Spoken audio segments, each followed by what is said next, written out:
Oke, mulai. Nah, ini unlimited sekarang. Untuk pertanyaan selanjutnya, silakan untuk Mas Arya bisa dilanjut. Oke, Bapak selaku manajer, perkenalkan nama saya Arya. Ya, Mohon izin bertanya. Untuk dalam manajer sendiri kan terdapat skill-skill khusus ya, Pak. ya. Dan salah satunya itu technical skills, interpersonal skills, conceptual skills. Itu seperti apa ya, Pak? Oke. Memang dalam apa pekerjaan sehari-hari ketika teknikal ini sangat diperlukan, dan ini harus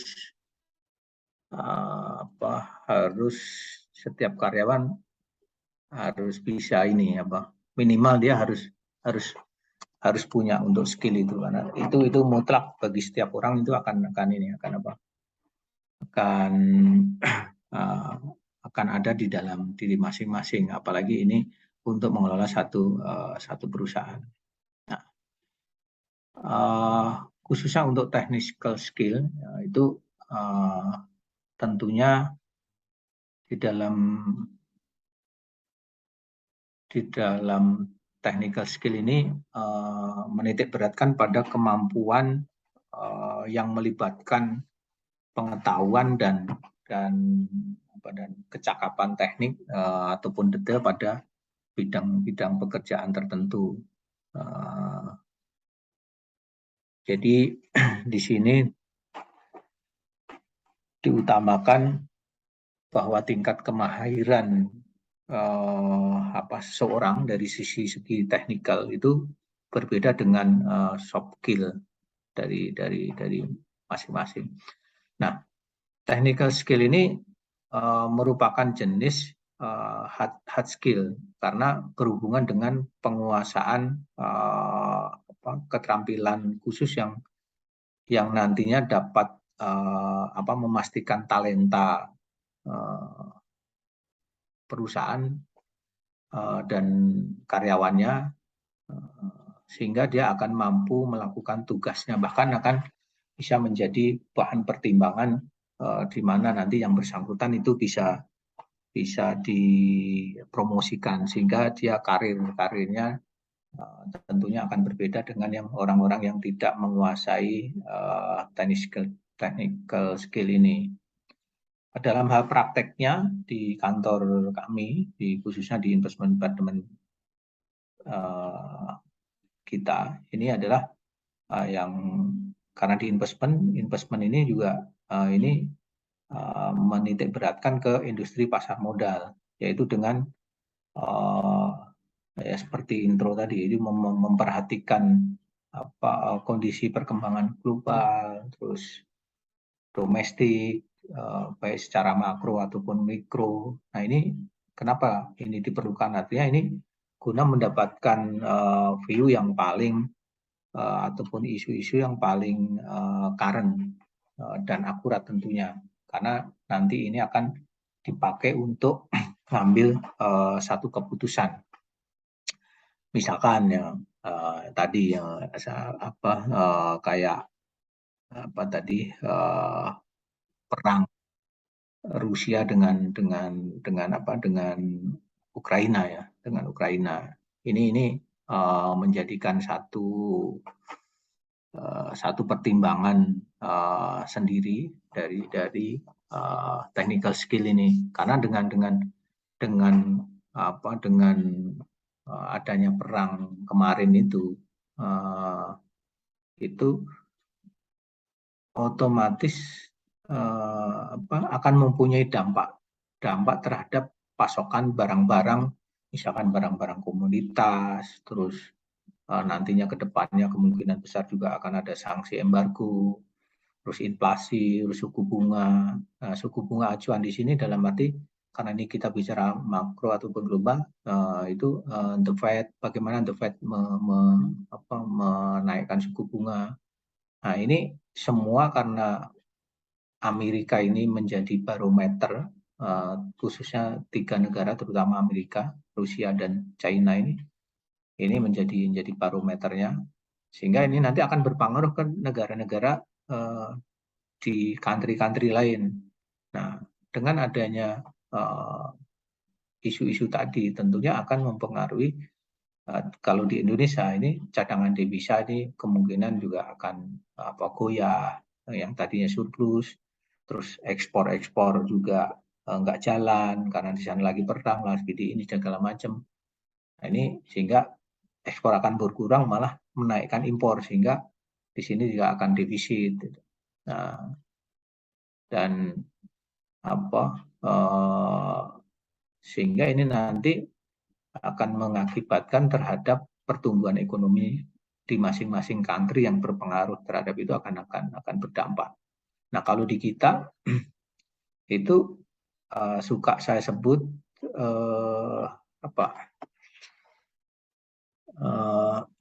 yang celana yang suka dipakai itu Levi's. Nah, kita sebut, saya lebih suka menggunakan formula Levi's, pendekatan Levi's. Kenapa Levi's? Supaya diingat aja. Jadi Levi's itu singkatan, jadi liquidity, earning, valuation, terus interest, terus solvability. Jadi singkat Levi's ya.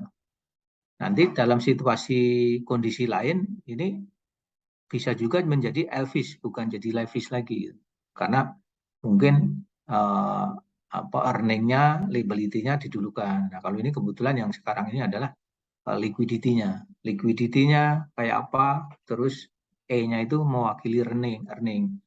V-nya itu mewakili valuation.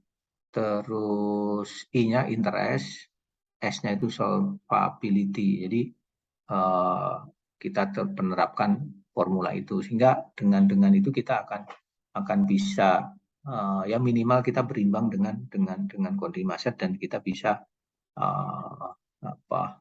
menerapkan strategi. Nah, ini juga termasuk technical skill tadi. Nah, orang kalau dalam satu perusahaan menguasai teknik skill ini, dia akan menjadi satu talenta yang tersendiri. Jadi dia punya value, dirinya itu punya value yang tersembunyi yang orang lain tidak tahu. Nah, ini nanti dalam saat Anda udah bekerja dimanapun tempat, ini sangat diperlukan talenta technical skill ini. Jadi bisa membaca situasi, jadi bisa arah, sehingga Anda dalam rapat atau dalam komite investasi bisa memberikan satu wawasan, satu pandangan, baiknya begini, kita menghindari risiko dan segala macam. Nah, ini akan dinilai oleh satu atasan ataupun jajaran top untuk ya punya nilai poin tersendiri atau nilai plus dibanding dengan yang lain yang tidak menguasai technical skill. Itu kurang lebih dari sisi technical skill-nya. Nah, yang kedua kan tadi ada 3 kan, selain technical skill tentunya juga ada interpersonal skill. Nah, interpersonal skill ini itu lebih mengarah kepada kemampuan dalam bekerja dengan orang lain ataupun kelompok. Nah, namanya juga interpersonal ini adalah merupakan keahlian individu yang harus dimiliki, karena kenapa? Untuk berinteraksi, membuat relasi, terus berkomunikasi dengan orang lain, baik secara kelompok maupun individu. Nah, dan juga tidak hanya itu, interpersonal skill ini adalah satu keterampilan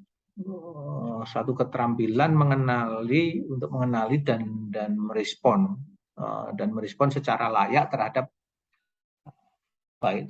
sikap, terus perasaan, motivasi dan keinginan dari orang lain itu.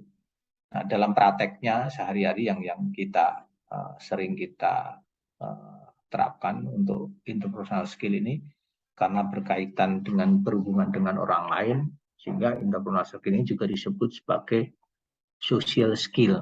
Nah, pernah dengar kan social skill atau people skill. Nah, jadi dalam arti ini ingin mengambil hati untuk meninggalkan kesan yang baik untuk orang lain. Adapun untuk mengambil kesan atau meninggalkan kesan baik dirinya tersebut karena dia merupakan interpersonal skill, ini ada beberapa contoh interpersonal skill yang bisa kita jadikan gambaran. Nah, itu diantaranya menyimak. Nah, menyimak ini bagian dari interpersonal skill. Kelihatannya sepele kan menyimak. Gitu. Nah, ini dalam rapat ini kalau kita ngalamun segala macam, nah ini kan HRD kan juga ada mata-matanya. Oh, si A ini ngalamun, si B ini ngalamun, oh, si C ini menyimak. Nah, menyimak ini memang sepele kedengarannya, tapi walaupun terkesan remeh, menyimak atau mendengarkan secara aktif ini sebenarnya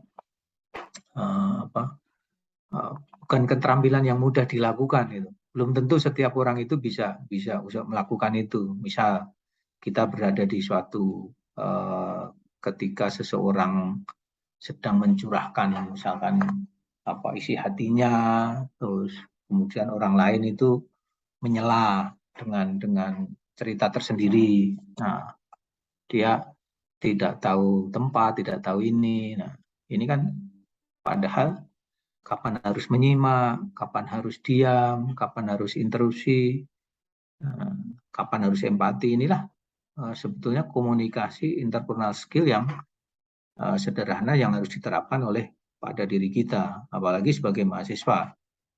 Kapan menyimak ketika dan kapan ketika konsentrasi ketika dosen memberikan satu keterangan segala macam. Nah, itu dosen pun juga akan bisa menilai, oh, si duduk yang pojok ini dia concern atas apa yang saya jelaskan. Oh, yang orang yang duduk paling belakang pura-pura menyimak tapi pikirannya kemana. Itu juga akan kelihatan nantinya. Makanya menyimak itu bagian dari interpersonal skill. Yang kedua adalah komunikasi secara aktif atau efektif. Ini tentunya ITS masih STS yang udah terpilih kemarin untuk berkomunikasi secara efektif, saya rasa udah ini. Nah, sebagai contoh misalkan ketika punya ide atau pendapat, tapi idenya itu cemerlang, tapi dia tidak bisa menyampaikan, dia tidak mengkomunikasikan secara aktif, ya akan sia-sia. Jadi kalau dia punya ide, agar ide tersebut dapat diterima oleh orang lain, tentunya ini perlu satu kualitas komunikasi yang hanya ditentukan oleh pesan verbal, tapi cara menyampaikannya, mengimplikasikan pesan tersebut, ide-ide itu sehingga sama pentingnya dengan kata-kata yang diucapkan. Bahkan pesan di tulisan email, di WhatsApp, di Twitter, terus di Telegram itu pun juga cerminan dari media sosial yang mengutamakan bagaimana membangun komunikasi dengan orang lain. Ini termasuk komunikasi efektif tentunya. Nah, yang terakhir tadi kan tentang conceptual skills, Bapak. Ya, maksud saya dari interpersonal skill tadi kan ada menyimak, berkomunikasi efektif. Nah, yang terakhir adalah empati. Nah, empati dan problem solving ini juga sangat perlu karena orang berempati dan segala macam sama problem solving itu bagaimana itu dibutuhkan karena karakter ulet itu untuk memecahkan satu masalah itu kan itu sangat penting. Begitu juga dengan empati. Itu juga harus dimiliki. Tak kalah pentingnya adalah leadership. Nah, leadership ini sangat penting. Ini salah satu personal skill yang apa ya? Satu leadership ini adalah satu personal skill yang mengintegrasikan beberapa skill sekaligus di dalamnya. Jadi seseorang yang mempunyai kemampuan kepemimpinan ataupun leadership ini, yang biasanya di dalamnya kan itu sudah mencakup dari yang atas tadi. Jadi mulai dari empati, memiliki empati, terus dapat diandalkan, terus mampu berkomunikasi secara efektif, terus mampu menyimak, mendengarkan secara aktif, dan bahkan memberikan satu feedback, memberikan satu feedback dan kritik tentunya yang membangun, terus padat dan berguna. Bahkan dia juga mampu membujuk, bernegosiasi dengan lawan atau orang lain, dengan teman-temannya, sehingga mau mengikuti agar tujuan itu tercapai. Nah, itu leadership. Maka biasanya itu tidak diragukan lagi bahwa seseorang yang mempunyai leadership yang baik, itu dia akan mampu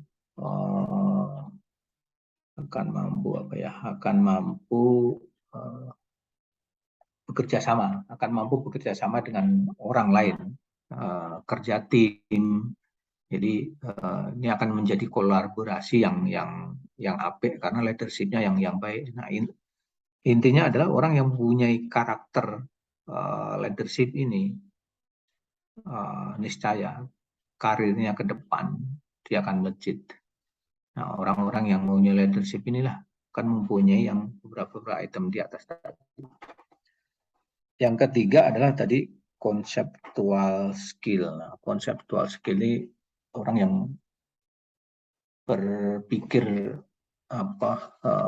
secara konseptual ataupun abstrak ya di sana, yang abstrak dan kompleks.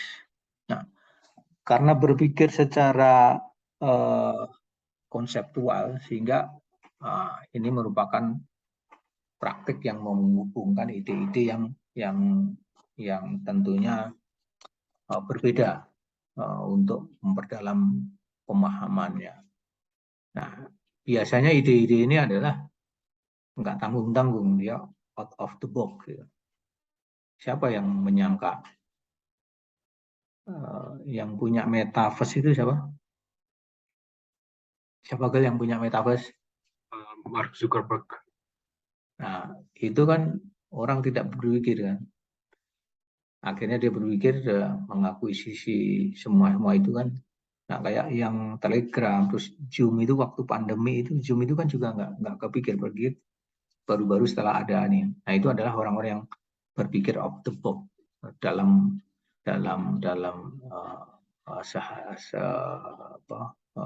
dalam bekerja ataupun dalam berinteraksi. Nah, pemikir konseptual ini dapat memahami suatu konsep yang abstrak seperti bisnis yang rumit, proses digital, terus dia serba non linear dengan mudah.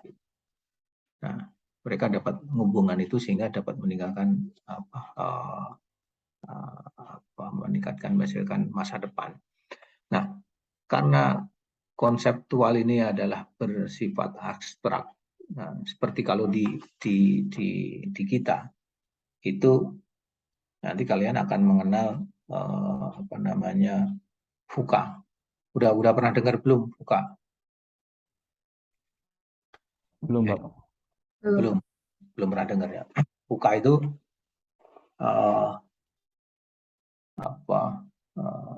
kita industri sekarang itu kan dalam dunia kehidupan ataupun dalam dunia industri ini kan sangat volatility ya, sangat volatility. Dia uncertainty-nya tinggi, ketidakpastian tinggi, tapi juga dia dinamis. Nah, untuk itu diperlukan langkah-langkah konkret, langkah-langkah konkret yang mampu memitigasi setiap permasalahan yang muncul sehingga menjadi langkah nyata yang harus dipedomani oleh setiap jajaran ataupun individu dalam organisasi tersebut. Nah, disinilah peran manajer sangat besar sebagai driving force untuk melakukan terobosan ataupun memberi arahan strategi untuk menghadapi tantangan terutama yang dari VUCA. Nah, VUCA itu kayak tadi Levis tadi, VUCA itu adalah V-nya itu adalah volatility. Volatility ini karena volatil, jadi ketidakstabilannya itu sangat dominan. Yang U-nya itu adalah uncertainty. Uncertainty itu ketidakpastian. Ketidakpastiannya tinggi. C-nya itu complexity, jadi rumit. Dan A yang terakhir VUCA yang terakhir ambiguity, ambiguity, ketidakjelasan.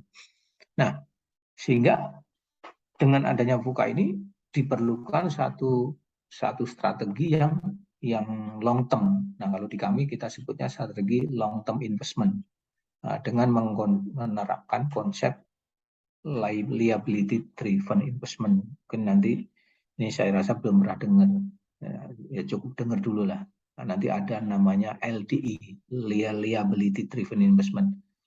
Ini berbeda dengan investasi yang tradisional only. Kalau tradisional only itu hanya berfokus pada maksimalkan return. Bagaimana saya invest, bagaimana returnnya semaksimal. Tapi kalau di LDI tadi, liability driven ini merupakan jadi kebalikan dengan tadi. Kalau only investment tradisional itu only asset only, itu hanya fokus pada orientednya pada memaksimalkan return. Tapi kalau liability driven investment ini merupakan strategi aset liability yang tanggung terus gitu ya, masuk. Ini merupakan strategi aset liability yang menyesuaikan aset terhadap kewajiban. Nah, ini akan sangat ini. Misalkan gini, ini rata-rata umurnya berapa ini? 19 ya. Adik-adik sekarang itu kurang lebih 22 kan? 22 atau 23. Nah, mulai bekerja, terus nanti di situ saya sarankan dapat gaji. Biasanya begitu gaji itu kan ada taruhlah rupiah XX gitu. Nah, itu kan nanti di situ akan muncul item-item. Aku dapat gaji misalkan 10 juta atau 5 juta. Untuk nongkrong di kafe berapa, untuk sosmed berapa, untuk kos berapa, untuk makan berapa, baru kalau sisa baru untuk investasi. Nah, jangan, harus dibalik. Begitu dapat gaji, taruh 5 juta. Saya begitu 5 juta, saya 10%, 20% dari 5 juta, saya harus invest. Berarti sisanya 80% ini saya harus bisa hidup untuk living cost tadi, termasuk untuk Starbucks, untuk ngeboba dan segala macam. Supaya nanti Anda nggak menjadi sandwich generation. Kalau sandwich generation itu nanti akan namanya juga sandwich kan, jadi kejepit. Jadi artinya ini menghidupin orang tua, menghidupin anaknya. Nah, ini kayak saya ini sandwich generation. Nah, harusnya nanti si gelar teman-teman itu jangan sampai menjadi sandwich generation. Karena begitu Anda mulai bekerja dengan konsep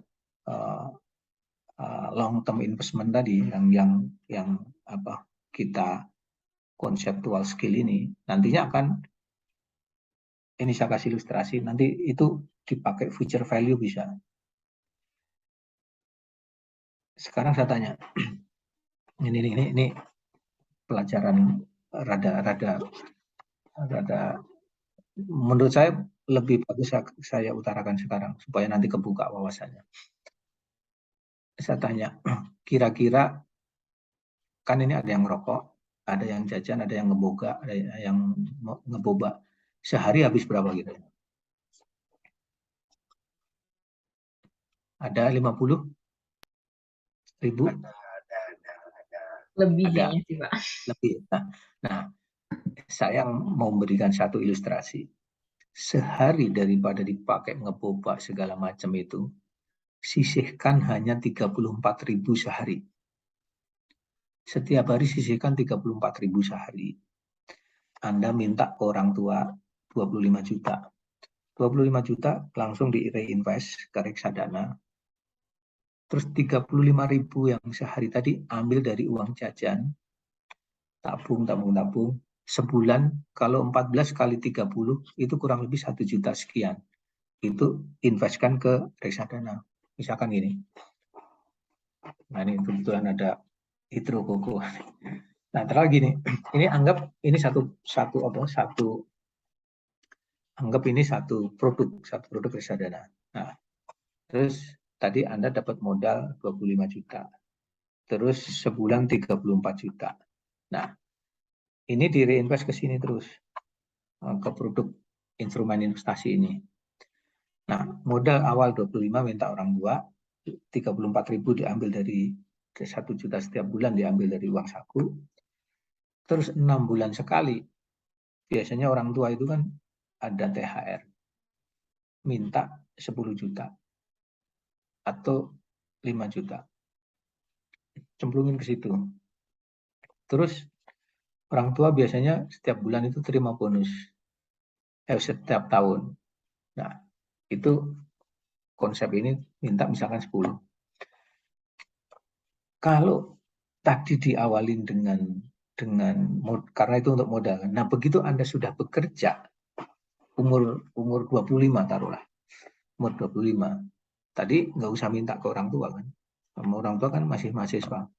Nah, kalau itu dimulai umur 25 dengan konsep itu tadi, sampai dengan nanti umur pensiun itu rata-rata 50 atau 55 ya.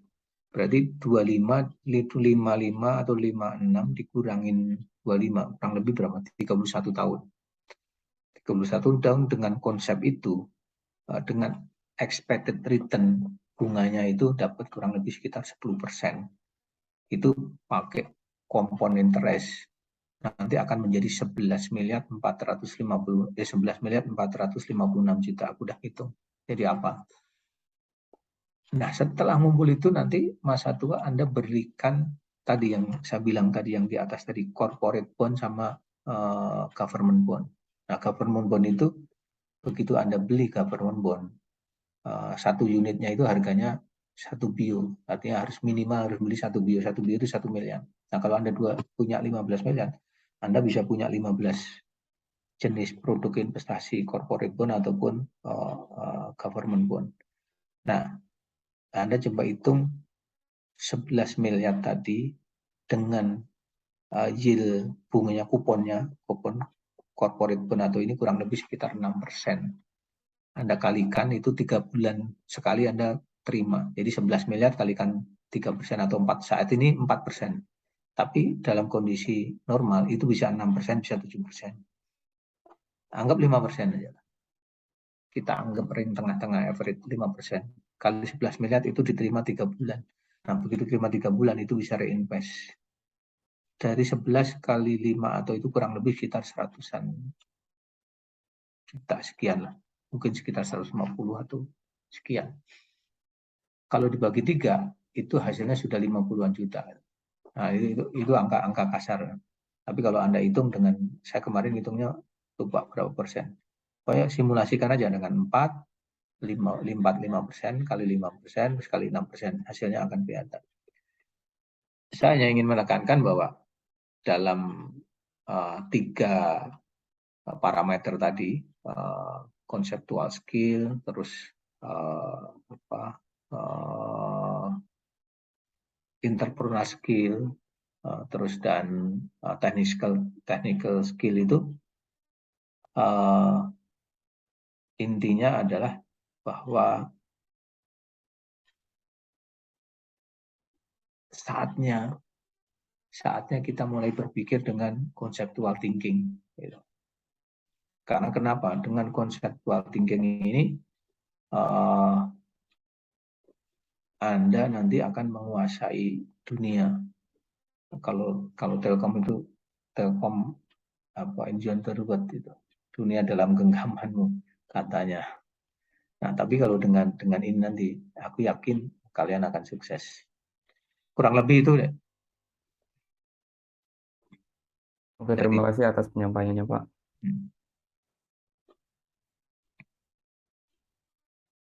Untuk selanjutnya bisa dilanjut sama Shirley. Silakan. Oke, terima kasih atas kesempatannya. Izinkan saya bertanya, Pak. Pertanyaan pertama, bagaimana sih cara Bapak melakukan aktivitas rutin yang kaitannya tuh dengan kegiatan sosial seperti itu, Pak? Terima kasih. Ini yang dimaksud di kantor saya ya? Iya, Pak. Oke. Karena ini activity yang kaitannya dengan legal dan sosial, kita itu di kantor itu kan mengelola sekitar 19 triliun tadi yang saya bilang di awal tadi. Nah, 19 triliun itu tentunya akan mabok kalau kita kelola sendiri. Jadi kita kelola dengan kita meng-hire fund manager. Artinya itu mitra, sebagai mitra kerja kita. Kita naruh uang di sana, kita bayar fee, dia yang suruh jalanin. Nah, jadi dari 18 triliun atau 19 triliun tadi, itu kurang lebih kita diversifikasi. Ada yang sebagian kita kelola, sebagian kita serahkan ke sana, kita kasih target dan segala macam. Nah, nanti itu yang ini. Bahkan itu kita bisa jadikan sarana tadi di atas tadi kan ada learning. Nah, ada proses pembelajaran. Karena mereka itu kan manajer investasi itu kalau buka misalkan Schroder, terus BNP, Bahana, Asmore, itu berapa kelolaan Batavia, Prosperindo, itu dana kelolaannya itu 40 triliun, 80 triliun. Nah, itulah orang-orang yang kompeten. Sehingga begitu kita nitipkan dana di sana, mereka lapor ke kita, Pak, ini kondisi market gini-gini, kondisi pasar begini, nah kita bisa sambil learning. Nah, sehingga ini, nah itu yang kita lakukan. Nah, itulah dengan ada lakukan itu kan otomatis dari sisi legalnya kan ada kontrak, kita juga mereview itu. Terus dari sisi sosialnya kita dapat dapat hubungan feedback sosial yang perkawanan yang banyak mitra network, itu kurang lebih itu dari sisi activity rutin yang kita lakukan. Next-nya. Baik, terima kasih Pak. Untuk pertanyaan selanjutnya, bagaimana cara Bapak memotivasi anggotanya untuk bekerja yang terbaik demi kepentingan organisasi? Oh, ini mirip dengan yang atas tadi ya. Artinya memotivasi bagi anggotanya. Ini harusnya orang SDM ini yang jawab ini. Orang HR, bukan orang investment. Tapi begini, yang kita lakukan manakala untuk memotivasi kebetulan kita kemarin juga habis mengadakan satu koordinasi meeting dengan seluruh anggota. Nah, itu kalau tiap tahun itu ada meeting bareng untuk menentukan atau merumuskan langkah-langkah di 2023. Nah, itu bagian juga dari motivasi. Minimal ada 5 hal. 5 hal yang perlu kita bangun ataupun 5 hal yang perlu kita lakukan dalam membangun memotivasi keanggotaan di dalam sebuah lembaga atau sebuah organisasi. Apa 5 hal itu? Yaitu kita harus bisa menjadi ikut bagian dari tim, incas di situ. Yang kedua, kita harus menetapkan satu tujuan atau goal yang terukur, yang measurable, yang dapat dicapai. Yang ketiga adalah membangun interaksi atau hubungan dengan anggota. Yang keempat itu tadi saya bilang 5, yang keempat itu melakukan memperlakukan dengan baik dan manusiawi tentunya dari teman-teman kita, sehingga ini akan membuat satu kalau kita nyebut itu apa ya, sweetener bagi teman-teman kita. Nah, dengan 5 hal konsep inilah tentunya akan terjalin kebersamaan di dalam tim, sehingga network atau teamwork ini akan terjalan, sehingga motivasi dari satu tim ini akan bisa muncul kembali. Kurang lebih itu, Pak. Baik, Pak. Terima kasih atas jawabannya. Kemudian yang selanjutnya, gimana sih cara Bapak mentransfer informasi ke anggota Bapak, dan juga gimana cara Bapak tuh ngasih informasi tentang organisasi Bapak ke organisasi yang di luar organisasi Bapak? Oke. Tentunya di dalam organisasi ini, tadi yang pertama mentransfer informasi ke dalam tim internal kita, keanggotaan kita. Nah, tentunya ini sangat penting karena kenapa? Kalau informasi itu tidak ternyampaikan dari top down, presdir ataupun dirut. Nah, itu informasi ini kan yang di meeting itu kan, yang diajak meeting kan paling bawahan kan hanya kelompok-kelompok tertentu yang diajak meeting untuk menerjemahkan top down ini, sehingga informasi dari top down ini harus bisa mengalir sampai ke bawah. Nah, ini merupakan hal ini yang kita sebut jadi merupakan ataupun menyelaraskan dan menyatukan jajaran manajemen kepada karyawannya di dalam organisasi. Agar apa? Agar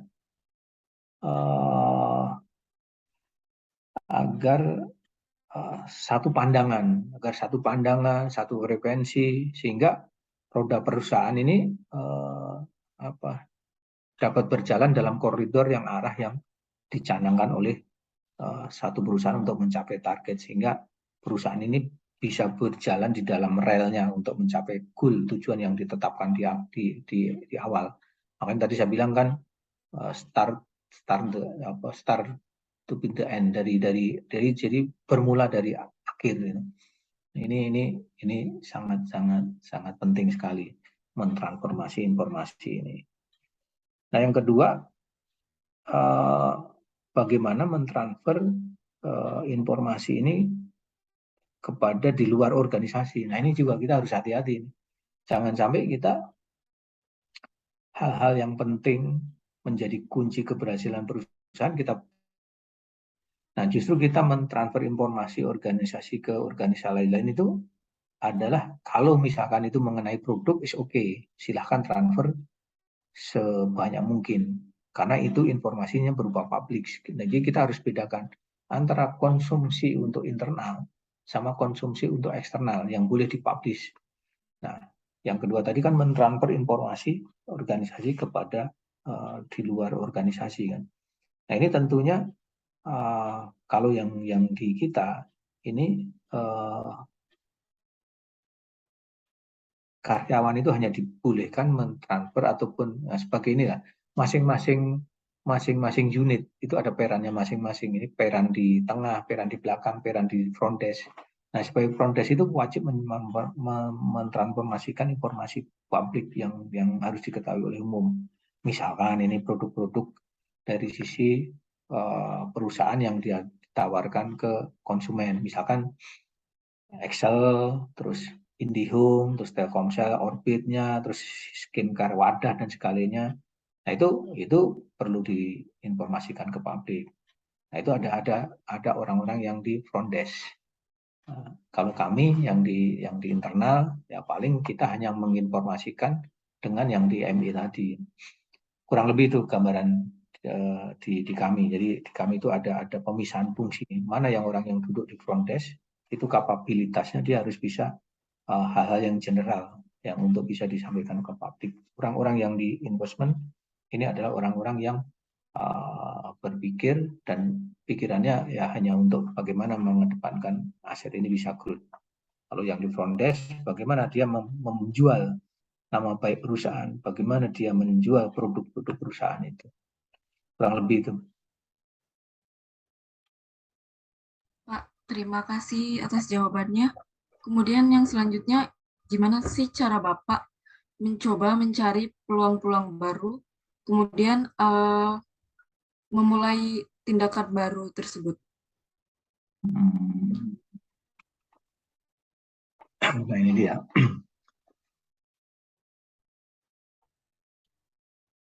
Peluang-peluang baru tadi saya bilang out of the box ya. Nah, di kita itu mutlak harus dilakukan itu, mencari peluang-peluang baru itu. Karena tadi saya bilang bahwa investasi ataupun pasar ataupun perekonomian dunia ini kan juga semakin sulit gitu. Pengangguran juga udah meningkat. Nah ini dituntut oleh creativity, dituntut oleh kita-kita ini yang masih muda ini harus bisa menciptakan suatu inovasi ataupun terobosan-terobosan baru sehingga akan muncul suatu opportunity, suatu peluang. Karena dengan mendapatkan opportunity bagus, otomatis itu akan bisa menambah value dari perusahaan itu sendiri. Langkah konkret, misalkan langkah konkret yang kita lakukan di tempat saya itu adalah kita pernah menelurkan innovation itu kita kasih nama Kompas 151. Nah, Anda tahu Kompas, kita kasih nama Kompas 151, tapi ini hanya untuk internal.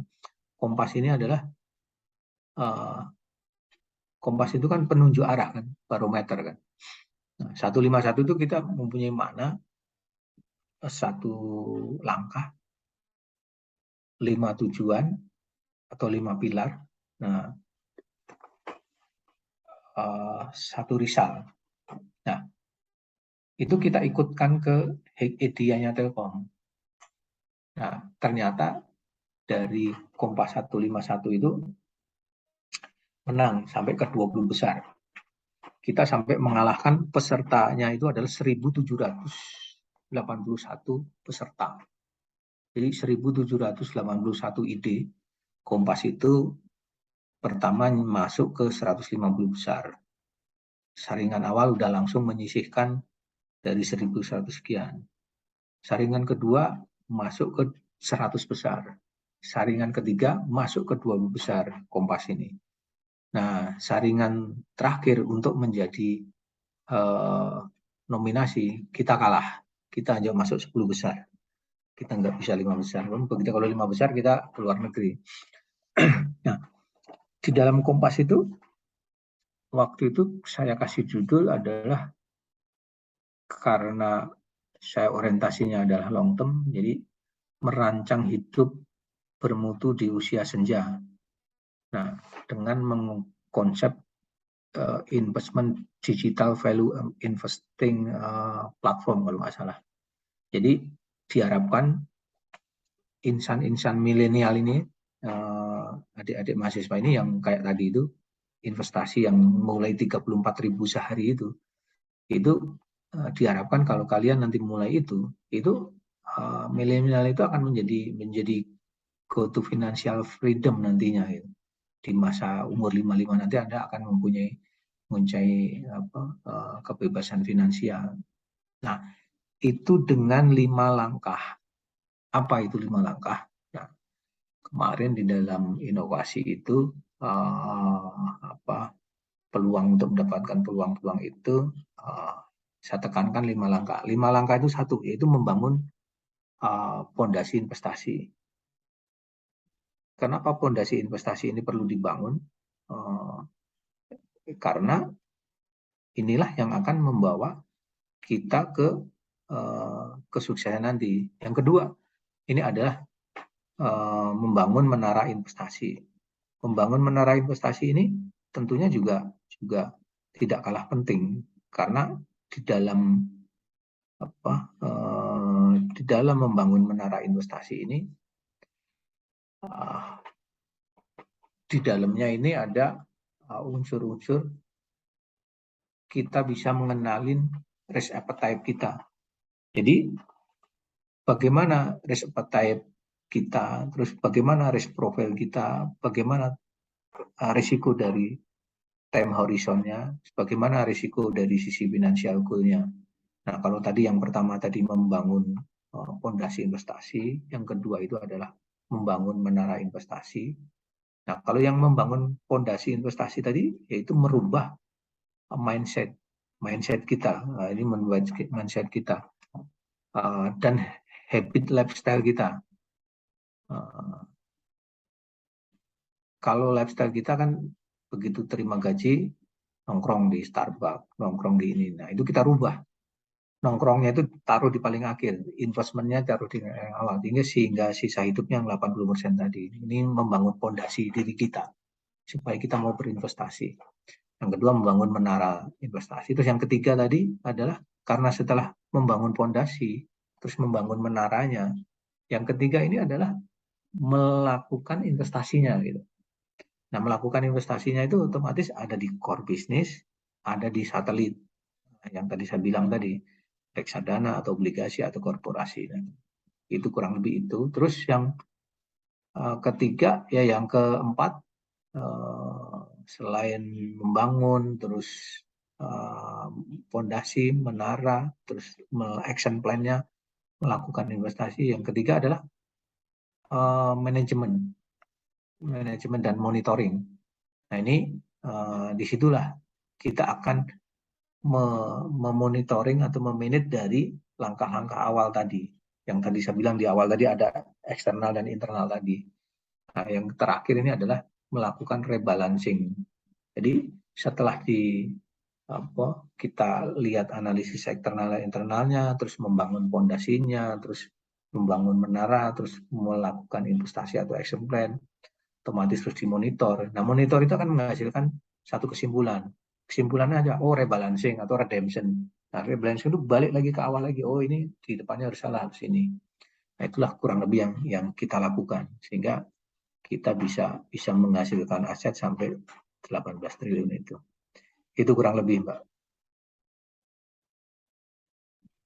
Baik, Pak. Terima kasih atas jawabannya. Untuk pertanyaan terakhir dari saya, bagaimana cara Bapak bertanggung jawab untuk mewakili organisasi Bapak dalam bernegosiasi? Sekian. Dalam bernegosiasi, ya.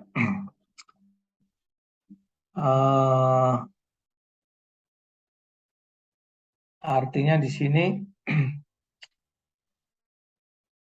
untuk pengalokasian bertanggung jawab pada sumber daya untuk mewakili organisasi untuk bernegosiasi, ya, gitu ya. Ini kita seorang yang berada di garis lini itu tentunya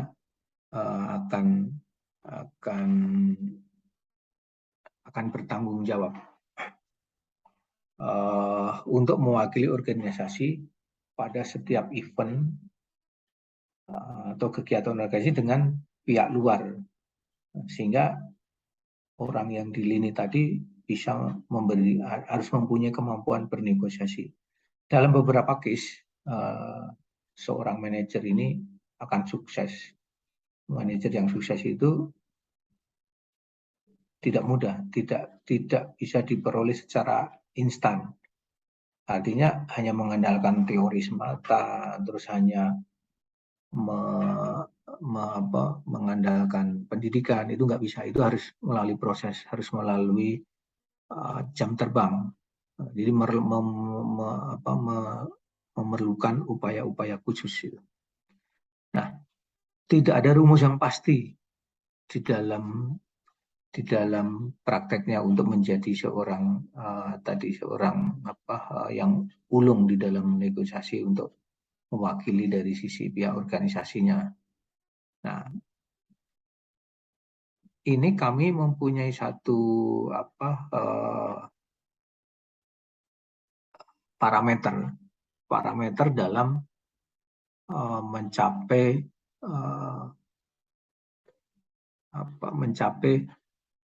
arah si kepala unit tadi atau manajer tadi untuk bertindak secara profesional dan diharapkan sukses untuk bernegosiasi mewakili organisasinya. Nah, kira-kira langkah apa yang harus ditempuh? Itu parameter-parameter tadi. Parameter-parameter tadi adalah kurang lebih yaitu yang bersangkutan itu harus mempunyai pendidikan formal maupun non formal yang baik tentunya. Karena dengan pendidikan formal dan non formal yang baik itu dia akan mempunyai sikap nantinya. Yang kedua itu tentunya mempunyai experience. Tanpa mempunyai jam terbang itu dia tidak akan ini. Kita sering nonton film dan segala macam itu, kalau kita lihat kan khususnya film-film yang kalau kita nonton memerlukan penalaran, itu saya lihat kayak ambil contoh aja, saya senang filmnya Tom Cruise yang Firm, bukan yang Mission Impossible ya, Firm yang awal-awal itu, yang perusahaan itu. Nah itu jeli sekali, dia memerlukan strategi dan segala dan memerlukan jam terbang. Yang ketiga adalah parameter yang ketiga adalah tentunya harus memiliki visi dan misi. Karena kenapa? Visi dan misi ini lebih cenderung memandang jauh ke depan, sehingga dalam negosiasi itu juga diperlukan visi misi itu. Nah, yang keempat, parameter yang keempat tentunya karena ini bergerak dengan pihak eksternal, otomatis dia harus mempunyai etika profesi negosiator itu juga harus melekat di dalam dirinya. Karena kenapa? Kalau itu tidak melekat di dalam dirinya, juga otomatis lawan yang ada di sana dia juga akan bisa menilai, wah ini ngirim orang untuk negosiator dengan saya kok nggak perform gitu. Nah itu juga akan jadi satu ini. Parameter berikutnya itu tentunya juga harus mempunyai dimensi internasional atau mempunyai pandangan internasional, sehingga manakala di dalam negosiasi itu tadi berkaitan dengan wilayah-wilayah atau perusahaan-perusahaan yang berbasis ekspor pun dia bisa kuasai. Nah, parameter selanjutnya tentunya tadi yang soft skill, hard skill, technical skill itu diperlukan untuk negotiable-nya perlukan. Nah, itu kurang lebih yang bisa kami jawab. Baik, Pak. Terima kasih sudah menjawab semua pertanyaan saya. Oke. Selanjutkan, Wilar. Oke, untuk pertanyaan dari saya, kan sekarang tuh lagi lagi gencar-gencarnya nih perkembangan teknologi, media sosial. Nah, dari perusahaan Bapak sendiri, apa sih teknologi media sosial yang dipakai sama perusahaan Bapak, dan boleh disebutin contohnya apa? Terima kasih. Nah, terkait hal tersebut, sarana dan prasarana yang kita pakai dalam dalam menjembatanin kondisi ini, khususnya dalam 2 tahun ini, sehingga komunikasi lewat media sosial ini sangat diperlukan. Misalkan karena kemarin itu juga pandemi COVID ini kan sifatnya sistemik ini kan. Jadi jelas akan berpengaruh terhadap performa perusahaan, sehingga manakala informasi terputus, nah di sini sebetulnya juga menciptakan satu peluang terobosan yang tadi saya bilang, ada Zoom. Nah kita juga seperti malam ini kita menggunakan Zoom. Nah kita untuk menjembatani itu kita gunakan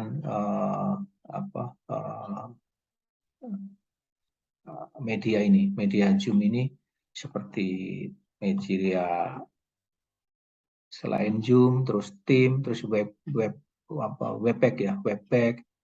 Ini kita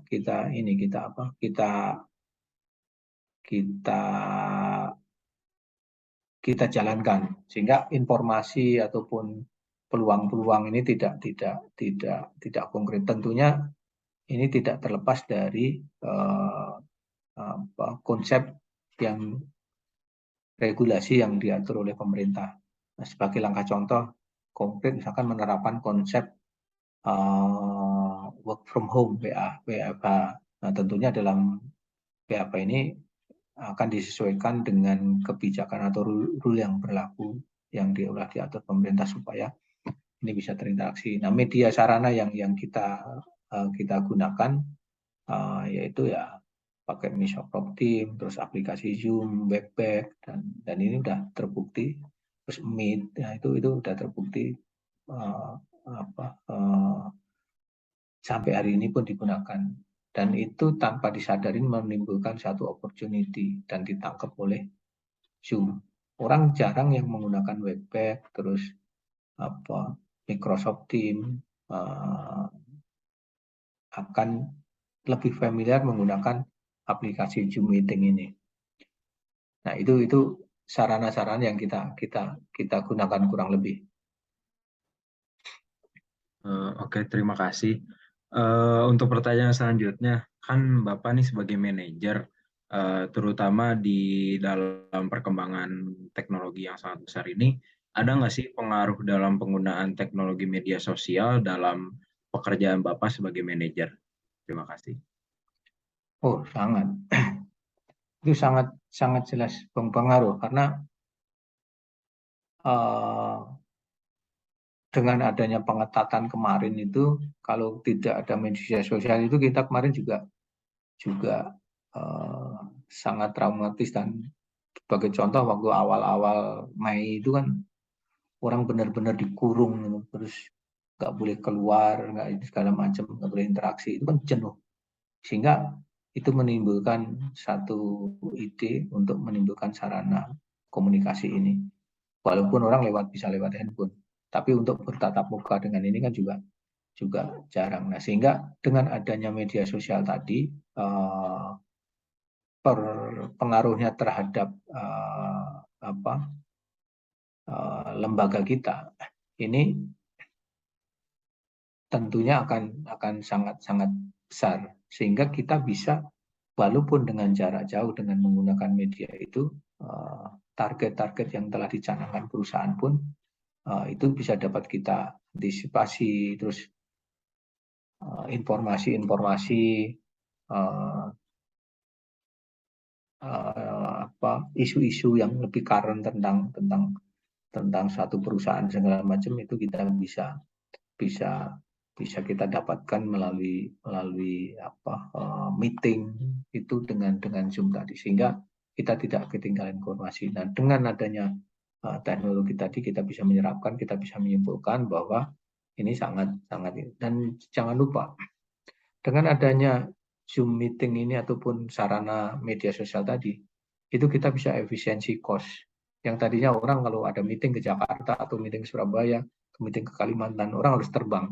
Tapi dengan adanya Zoom, dia tinggal buka linknya, tinggal buka ininya segala macam, otomatis informasi kita bisa dapat dan pesan dan segala macam bisa kita kita negokan. Bahkan tanda tangan kontrak pun juga ada yang digital. Nah, bahkan sekarang udah mulai digital kan. Perangko aja udah mulai digital. Bahkan kemarin kita tanda tangan untuk kontrak segala macam udah digitalisasi. Inilah kegunaan media ini. Itu kurang lebih. Oke, terima kasih atas jawabannya. Mungkin kita udah sampai di penghujung interview.